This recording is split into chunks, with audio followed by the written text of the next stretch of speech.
Haha, tricked you.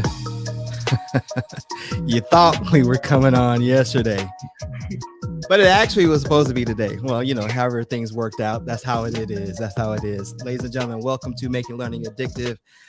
I am your host, Brian Romero Smith Sr. It is truly an honor that you decide to join us from whatever you're doing tonight. It is Thursday. I don't even know. It's March 4th, 24th, 2022. So it's an honor that you just join us. If you're watching us live or you're watching us on replay, wherever you're watching us from, we ask that you be interactive in the conversation today. We are bringing on our very special guest that we tried to get on yesterday, today. So we're going to have a real dope conversation, hopefully. So hopefully you'll enjoy it. But if you're on LinkedIn, YouTube, Facebook, or Twitter, wherever it may be, make sure you give us a shout out. Go ahead and share, give us a like, whatever the case may be. But we want you to be a part of the conversation as well. So make sure that you make some comments, in the chats. We'll make sure that we try to get them on the show as well. All right, cool. Without further ado, you know that I'm doing this for selfish reasons. Everybody knows, well, at least you should know by now, that Dad has been on his job trying to make sure that his son gets into school next year. And yes, he has chosen to go to an HBCU. So the last couple of shows have been about HBCU track, the benefits of an HBCU and things of that nature. Especially in February, we talked a lot about that. Well, today we're going to talk about something that's really big in HBCUs right now. We see a lot of industry giants and business partners starting to form these affiliations with HBCUs around computer science. And for these last couple of years, we've been trying to go big with computer science for all our students, especially our marginalized students, our Black and brown kids. And how do we bring that exposure and that relevancy to computer science for them? But also, how do we move them along that HBCU track? Well, my boy is here today to talk a little bit about that, ladies and gentlemen. Please give a round of applause. I'll give it to you for Coach Hicks. I love it. How are you? Thank you so much for having me. What's going on, man? I'm good. I'm here, which is, I'm happy to say, I'm doing well. About a week away from spring break. Enjoying my time with my kids, but looking forward to the, rest and relaxation. So, life's good. No complaints. Wait. So you had spring break when? So not this upcoming week, the week following. So we have one more full week of school, and then we'll be out the week. I think that's the week leading up to Easter. If I'm not mistaken. Yeah. So y'all East Coast folks go to spring break late. Ours is now, for us to be a parochial school, ours is unusually late. Usually our private schools here are late March because we get out earlier. But yeah, we do have a characteristic that we have a pretty late spring break. I think it's to match up with their siblings that may have they're at public schools. So we're out the same week as Atlanta. I think most of the Atlanta districts, public school districts. Yeah. Okay. Yeah, we had spring break last week actually. Okay. I don't know. I can't keep up, bro. It's been a long couple of weeks. But anyway, I'm glad to have you. You already gave it away, you in Atlanta. But why don't you go ahead and tell the audience a little bit about yourself? Okay. Well, you said my name is Coach Victor. Well, Victor's my real name, Coach Hicks to many. I am the founder and director of Coding with Culture, which is a HBCU ready, or I'd like to refer to it as the HBCU ready computer science and STEM experience. We are really focused on not only getting students of color practicing or developing computational thinking skills, as well as design thinking, but really through a heavy HBCU focus. And the idea is kind of twofold. We do a little bit, of course, to get them knowledgeable about these institutions, but also to create a tangible pathway from kindergarten through HBCU. So the idea is getting kids exposed very early on to HBCUs as a viable educational option early on. Because I think, our kids are exposed, as we were talking about earlier, to the college experience. But oftentimes that HBCU piece comes along a little bit later on in their journey. So our goal is to really get that K through 8 sector knowledgeable and excited about not only HBCUs, but also pursuing STEM careers at those schools. So, all right. So first of all, somebody said that we twinning. Yes, we both have on gold jerseys, but it's a different hoodie. Right. I was saying I have my HBCU on impact. had to represent, try to get some HBCU. I feel like I'll probably own more HBCU clothes than most people, but that hoodie might inspire somebody one day. So Exactly. I'll wear it proudly. So yeah, I'm actually wearing the historically black, clothing line, brand new clothing line by a new brother. I think he's in Atlanta as well, if I'm not mistaken. It's for the culture. Is that the company that has the HBCU stuff? I think it's Embed. No, Support Black College. That's a whole different clothing company. But they use that same type of Chanel, type of design, on the hoodie. So that's becoming super popular. Mm-hmm. Well, speaking of that, supporting Black colleges. So yes, you mentioned that you're trying to bring that early exposure to our students. I mean, I'm just going to jump right to this. Why do you think that it takes so long for our students to know that an HBCU is a possibility or an opportunity for them? I think a lot of it just kind of comes from mainstream culture. We tended to, which is why I'm so happy to see the growth and the exposure that we're seeing as of late with HBCUs. I think one of the bigger reasons that, comes just from, I think, college sports. I think that is the initial, several of my students, as before they kind of come into the realm of HBCU readiness, a lot of their references as far as college are who they saw on TV, who we see in the Final Four, who kind of gets that TV publicity. And unfortunately, at that time, HBCUs really weren't getting it. I think also we had such an influx of teachers that attended, predominantly white institutions that, so they see the Georgia Tech flags, they see the Michigans, they see and I really just wasn't seeing that much, from my own experience and then also my experience in the educational world. You had a few of us that were, proudly repping our schools, but I don't think the connections were really being made to our, for our kids. And I think the second part of that is that a lot of times HBCUs are presented through the historical context. So we hear about, Morehouse and, how Martin Luther King, and again, which is definitely something our kids need to know. Right. But I think HBCUs are often kind of placed on that historical, I kind of call it the museum shelf. So, there were great places that exist in these black and white photos, but how are they, were our kids really being exposed to them as current and, really good options for college, especially for, for our students of color? I think the amount of support, some of the trends I've seen in the classroom, this generation more than ever, really needs that type of support and push and, just, all of the wonderful things that come from that HBCU experience. I just don't think that, because again, at that point, it wasn't a marketable thing. So we weren't seeing them on TV. We weren't really hearing about them in the way that we have in the last few years. So I just think it was kind of they weren't seeing it until, they were getting to the college age where they kind of expand that search. And then I think HBCUs were coming in as students were kind of getting into that high school space, which unfortunately, it's kind of late with all of the inundation of the majority institutions early on. So.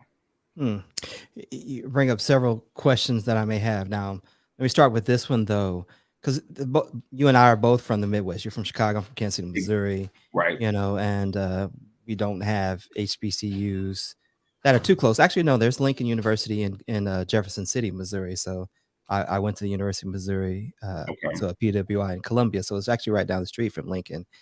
But when I was in school, that's when I understood the impact of HBCUs, because I would travel. So as I'm Greek, so being a part of fraternity, take these road trips, right? Go down to Arkansas, Pine Bluff, you can go down to Tougaloo, things of that nature. Absolutely. And it is a totally different environment. It is something that I didn't have any knowledge of while I was in high school in Kansas City, Missouri. You being from Chicago, how did you hear about HBCUs and have a desire to go to one? So I simply, my answer to that question is always, God works in very mysterious ways. I went to Where's my church music? I was gonna say, you had the phone call, we need the church organ, but so I attended St. Ignatius in Chicago, which is a Catholic prep school, and I was probably a foot and a half in the door at DePaul, convinced I wanted to stay in Chicago, continue the private school experience. And lo and behold, my senior year, we got a new college counselor, Miss Wright, who was, I believe, if not the first, definitely one of the first African American women to be college counselors at St. Ignatius. And I remember her saying to me, out of the blue, she's helping me with DePaul, and we're sitting in her office one day, and she says, I think you really need to think about HBCUs. And I'm kind of like, okay. I'd heard of Morehouse. I'd had one of my closest big cousins is a Howard alum, but and even like I said, even with that type of exposure, it just wasn't a part of my college journey, and she really, really encouraged me to, talk to my mom, was like, hey, I really think Fisk would be a good fit. And of course, 17-year-old Victor did not realize the hot mess that I was, and needed to go, someplace where our professors would be involved. Okay. My mom definitely probably got many phone calls, days I was not going to classes and and things of the sort. So it just, it really was a blessing, because I totally would have missed that train had Miss Wright not come in. So it was definitely through the influence of an educator who said, I see your growth happening at an HBCU in ways that it won't happen elsewhere. So that's that dope. was That's dope. I like that. Well, I'll go to the second part then that created a question within me. You mentioned, sports starting to highlight some of these HBCUs. So, we got Prime Time that gone down to Jackson State, bringing some exposure to, the football program, which football has always been a part of the history and the I don't know what I really want to say. People knew about HBCUs through football. We had some great football players, and of course the band, which I don't know if PWI still understand HBCU band life. It's completely different, y'all. I need to tell y'all that up front.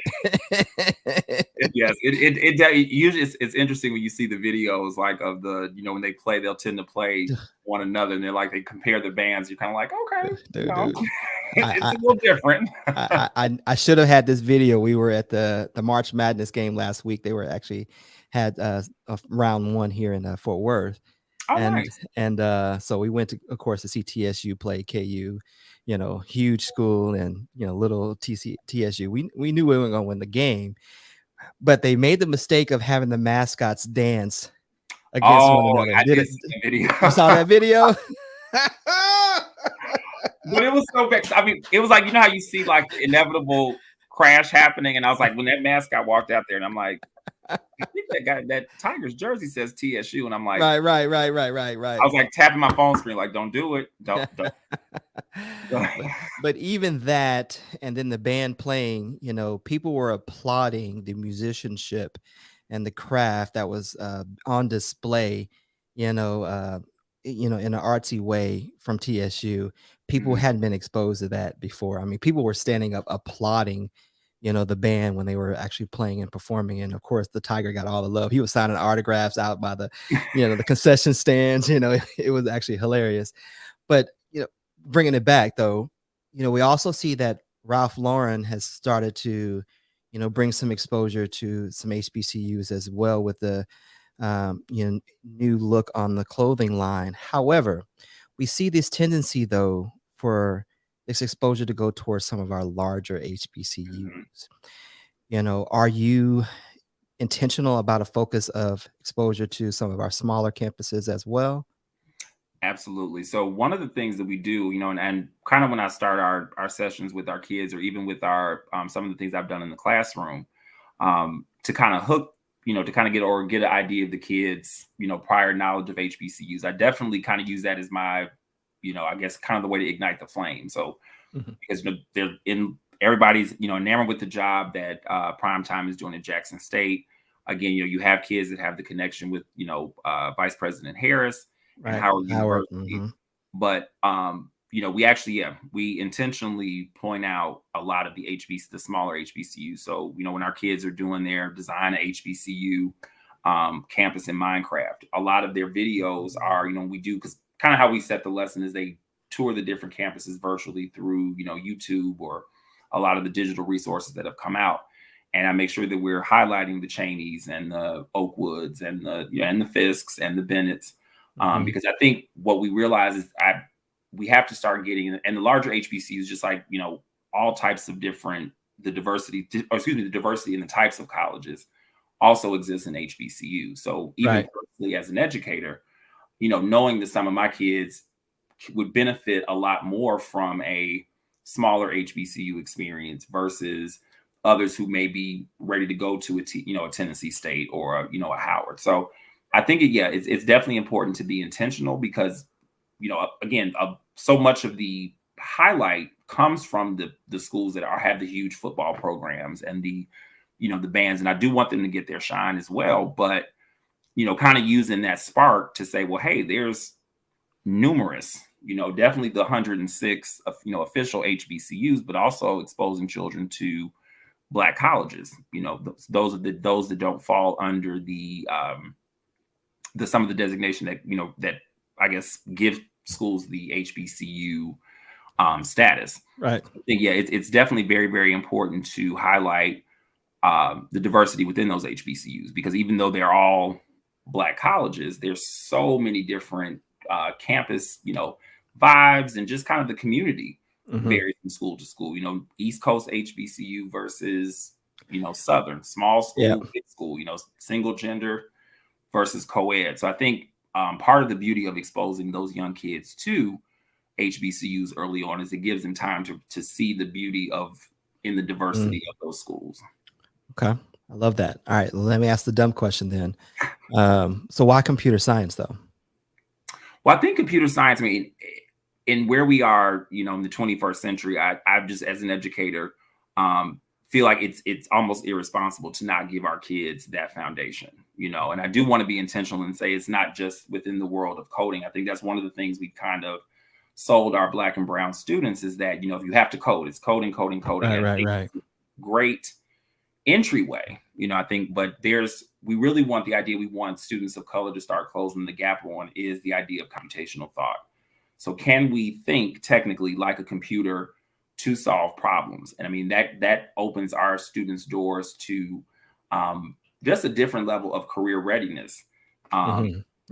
As we look into the, in the 21st century. So I think computer science for those students is a good way. And in the same way, it's important to introduce them to the options that HBCUs offer. I think now, because, we've seen in the past 2 years, I think just the boom of how technology is literally touching every single, career path you can think of. We in Atlanta alone, we've had, Google come in, I'm gonna say Minecraft, but definitely my teacher mode, Microsoft, building a whole thing. So I just want our Black students to be prepared. And I think that, at least having a foundation in computer science, larger scale computational thought, just gets our kids ready.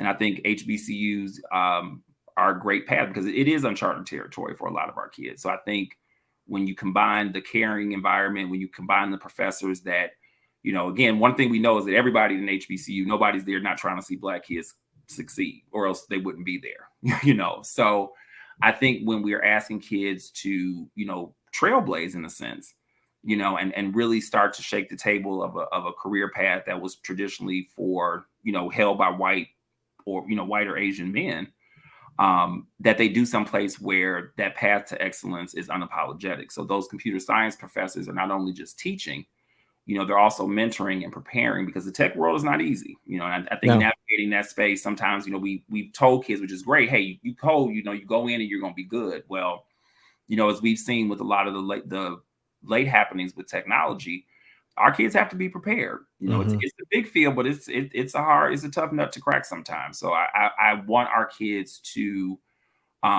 get that base of excellence. And I think that's one of the biggest benefits of an HBCU is that you come out with a different sense of polish and preparedness and being able to articulate just how great you are in the things that you do. And, if we're asking our young Black men and women to go into a field that traditionally has not been us, let's make sure that grounding and that preparation is 100% about them. So I think the paths are, the benefits are endless.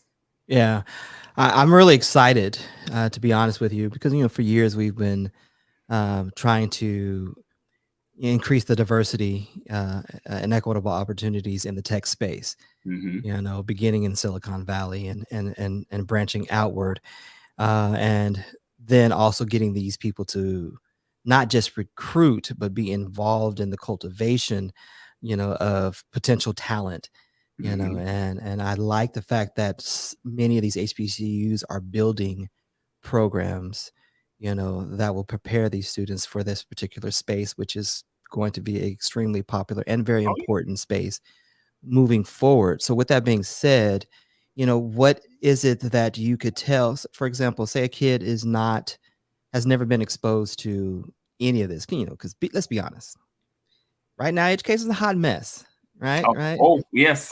Oh, yes. Oh, yes. It's a hot mess, and I'm just gonna Oh, yes. just to tell the truth, and I've still got 3 kids within the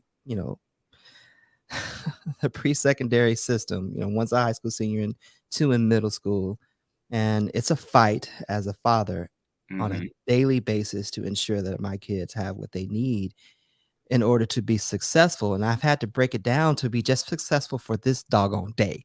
Yeah. It's Yeah. gotten that bad. So with that being said, what do we say to a kid who has not been exposed or who may not be yet prepared to jump into, a field like this, or have any type of background knowledge in computational thinking, but Hmm. is interested in this particular field based on his or her understanding that this is going to be vital to the success of our country here in the future? What would you say to them, to get over that fear of getting started? How about that? I think that's where the HBCU piece comes in. I think within the K-8 realm, one of the reasons I'm so diligent about what they code about and what they create in this digital space is so it's serving two purposes. Number one, it gives them something relevant to them, Okay. but it also kind of serves the underlying message or the underlying purpose of exposing them to excellence. So when they're researching Norfolk State, as they're creating these websites or coding these video games, they're also seeing these. I mean, I wouldn't even necessarily say it's subliminal, but it's a constant inundation of this I guess spirit or vision of success and seeing Black students thrive in several fields. So even if it's just going on and kind of saying, well, hey, we're gonna build this website, about given any given HBCU. Well, as they're researching that HBCU, they're also taking in these images and saying, okay, I'm seeing Black kids that look like me in lab coats. I'm seeing schools of computer science Yeah. where the professor is Black. So I think it takes off a lot of um, the nervousness, Hmm. because again, students that may have teachers or hear about some of the larger majority institutions. I think a lot of the intimidation comes in the fact that they don't see people, or you look on the website and you see one or two. So I think Right. by giving them the It's exposure, sad when we count. yeah, yeah. I Sad mean, when we it count. is.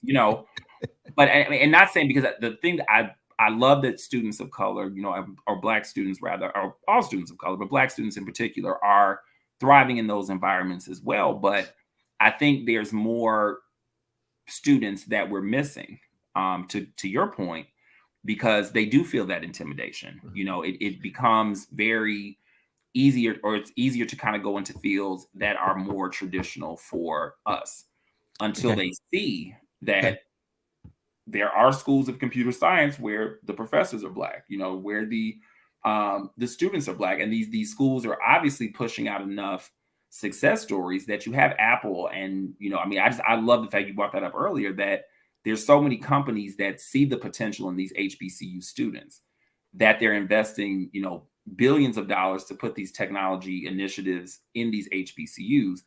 What we have to do is get the kindergarten through 12th grade, well, I'll even say K through Start 8, early. ready to go. Hmm. It's beautiful that Morehouse and Clark and Spelman have this, Apple, I think it's the Global Center or the Collaboration Center. I forget the exact name of it, but we got to get kids to go there. So, Hmm. it's only, I mean, the kids that are there are already convinced, which I love. They've Right.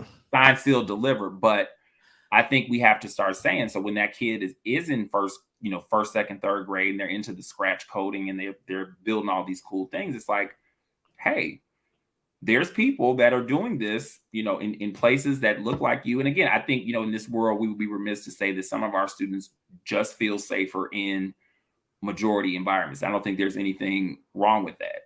But I think we have to be viable. I mean, we have to be diligent in saying, in presenting these opportunities to them.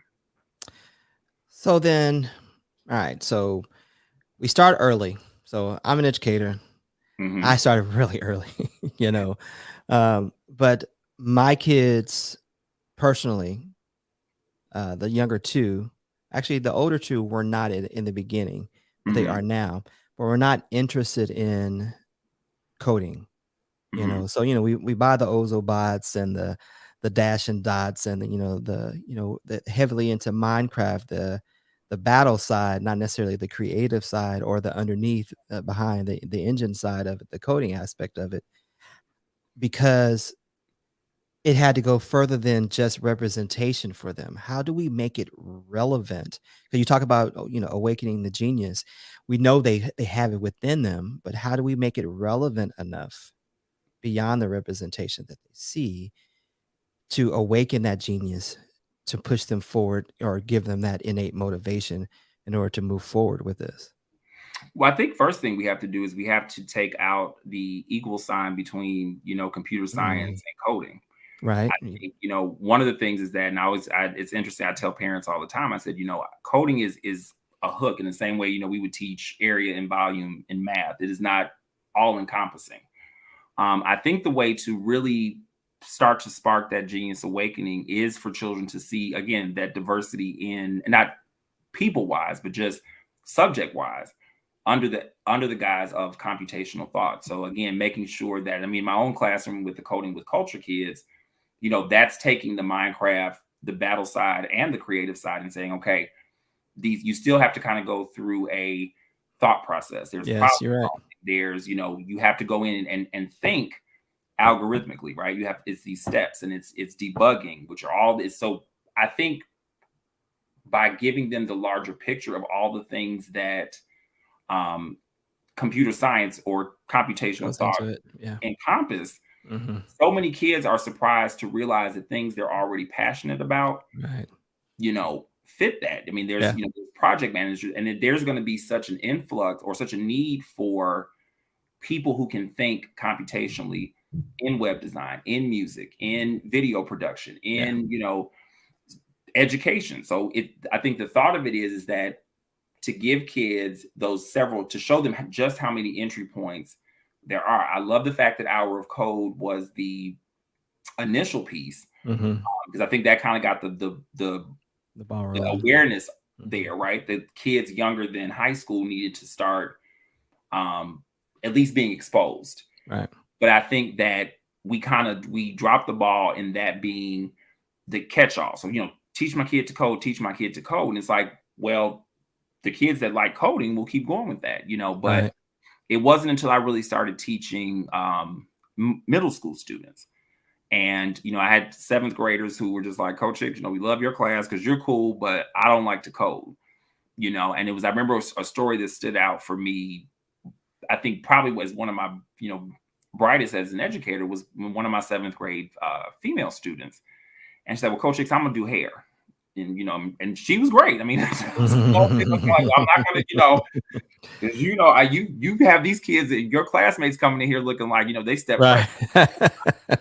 But I think it was, and what I was able to say to her in the teachable moment came in with, okay, well, let's talk about this website. I said, well, do you want to just sell in Atlanta, or do you want to be able to, and she said, well, I'm gonna be worldwide, Coach Hicks. I'm gonna be on Instagram and I'm going to do, and I said, well, do you understand the algorithms? Do you understand when you need to post? Do you and again, I said, well, do you want to pay Coach Hicks? I said, well, I only charge about, $3,500 for a website. And she looked and what do you mean, Coach Hicks? And I said, well, yeah. I said, you being able to operate on both sides of that message, even if it's just, even if it's not the actual coding of the website, but knowing the elements and knowing how that process goes and being able to speak knowledgeably so that you're not shelling out money to people, left and right to kind of be able to run your business. Yeah. And so for that kid, would she have ever taken to coding?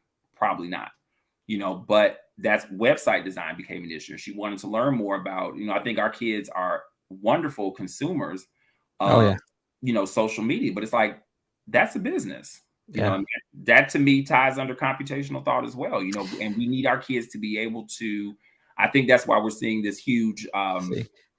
problem with, Mhm. the TikTok influencers.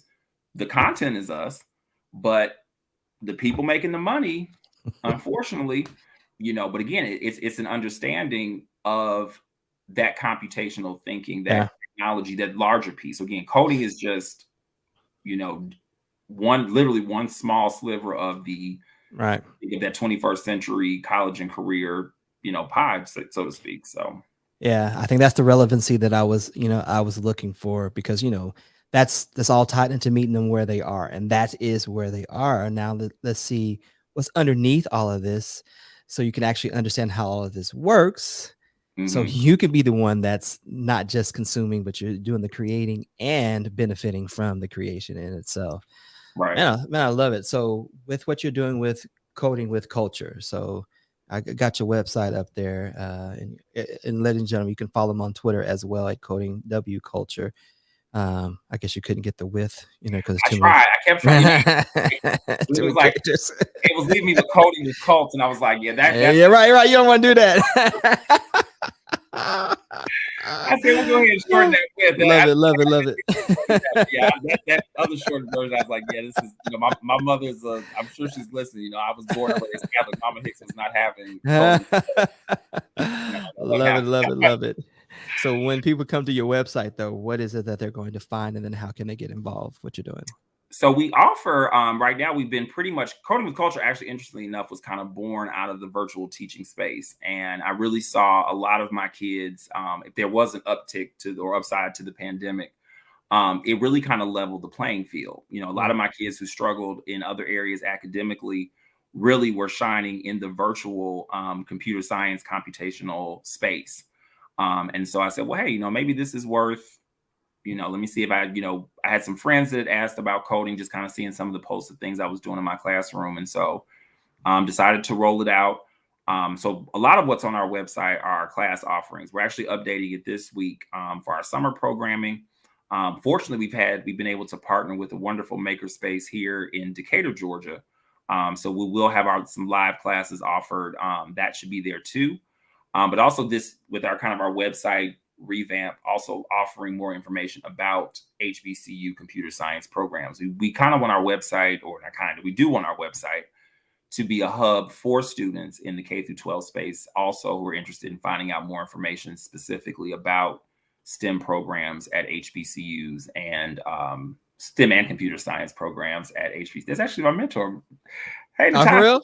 Yes. Oh, yes. So she actually, long story short, when I came into APS, that was my first jaunt at computer science. And Natasha was, I cannot even sing her praises enough on how much she helped with that process. So yeah, a lot of coding with culture is owed to her. But yeah, that's our website really wants to kind of be the hub of not only the class offerings, but also information of where students can go. Because I think a lot of times with HBCUs too, our kids I call them the now generation. They want the quick and fast information. So I want to make sure that we're pulling some of that information off the HBCU sites to kind of say, hey, if STEM is your thing, here's a set of, and again, if a student doesn't know about Oakwood University, they're certainly not going to Google it. So I want them to see, Yeah, there you go. hey, you're looking for a smaller school, we got you. You're looking for, a larger HBCU on the East Coast.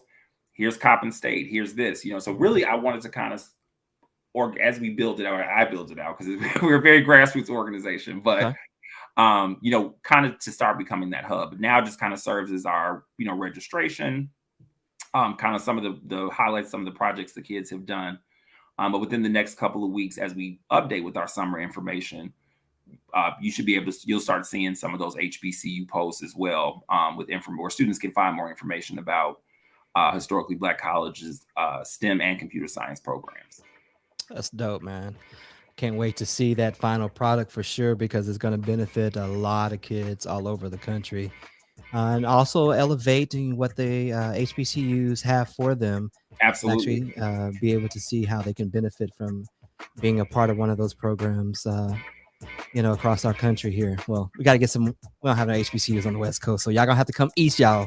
Come Well, we on actually east. got Charles Drew Medical School in Cali, so we do have them. So, and that's why I said it's important that we have to also, broaden that definition, because there's a lot of Black colleges that don't fall under the HBCU, realm, because they weren't found. The founding dates and all that kind of stuff plays a part. So, but again, still offer the Black college experience. So yeah, I think just making sure that students realize how many options are out there for them, and educators too. Because I don't want it to just be Coach Hicks spreading the message. I want to make sure that other educators are empowered to also teach about HBCUs. Love it, brother. I would definitely support you in this. Love what you're doing. Thank you once again for allowing me to be selfish, because this is going to be good for my son, as well. Don't have that force that boy after he gets off work to sit here and watch that show. Oh, come on now. No, it won't be when he gets home. He don't get home till 11 o'clock. It'll be in the morning. It'll be before he go to school. Turn that show. Yeah, he'll have first period, so he'll get to watch it before he goes into he's class. Good. Okay, yeah. He's good. He's already countdown. He's only got 8.5 weeks left of school, so he's ready to roll anyway. So, man, but once again, awesome. I'm glad we were able to make it happen, ladies and gentlemen. I know we didn't do it yesterday, but trust me, it was worth it. So if you're watching on the replay, make sure that you give Coach Hicks, Victor, a shout out on Twitter. Go ahead and follow him. Check out his website. Support his organization however you can. But more importantly, get your kids on it. Get your kids connected, so they can actually see that it's beyond coding. Computational thinking is important, and it is applicable to many things that we are already doing. And that's the exposure that we need. Design an HB, so the children that the Minecraft has, we do have an HBCU Minecraft camp this summer. So okay, I'm gonna hit you up on that because my son's a Minecraft nut. Right. All right. I got him. All right, ladies and gentlemen, thanks for joining us. We will see you on the flip side later. All right, thanks for having me, guys.